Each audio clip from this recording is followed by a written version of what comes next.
À quelques encablures de la gare centrale Termini à Rome, Irène a le rire joyeux.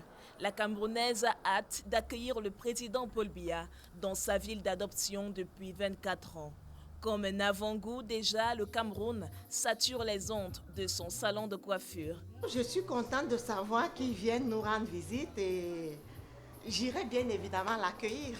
Sous l'or de la statue de Don Bosco, l'accueil chaleureux du président anime aussi le salon de Robert. Sourire facétieux, le président des bassins Pokbati de Rome a prévu des couches de surprise pour dire bienvenue à Paul Biya. On se mobilise avec tous nos instruments traditionnels que vous connaissez au pays et on se regroupe à l'hôtel où il descend et avec des acclamations, avec des chants, avec des balafons. Les Camerounais de Rome attendent beaucoup de ce premier rendez-vous en terre italienne. Plus de facilité pour investir, plus d'ouverture pour mieux exporter au Cameroun le savoir-faire italien. Nous qui sommes sur place, nous le voyons, nous le vivons. Les Italiens sont très compétents sur beaucoup de plans. Cette communauté voudrait sauter sur l'occasion pour bénéficier de tout ce qu'elle pouvait attendre auprès de l'État italien ici.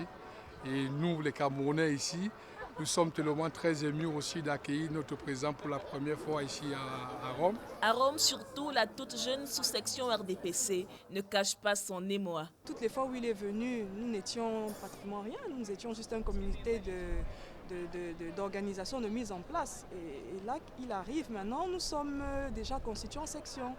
Donc nous sommes contents. C'est une fierté pour nous d'accueillir. Cette fois-ci, ce ne sera pas seulement notre président de la République, mais le président national.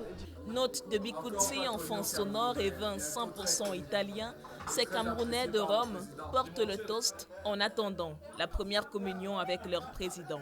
C'est autre chose quand même de l'accueillir comme communauté camerounaise en Italie.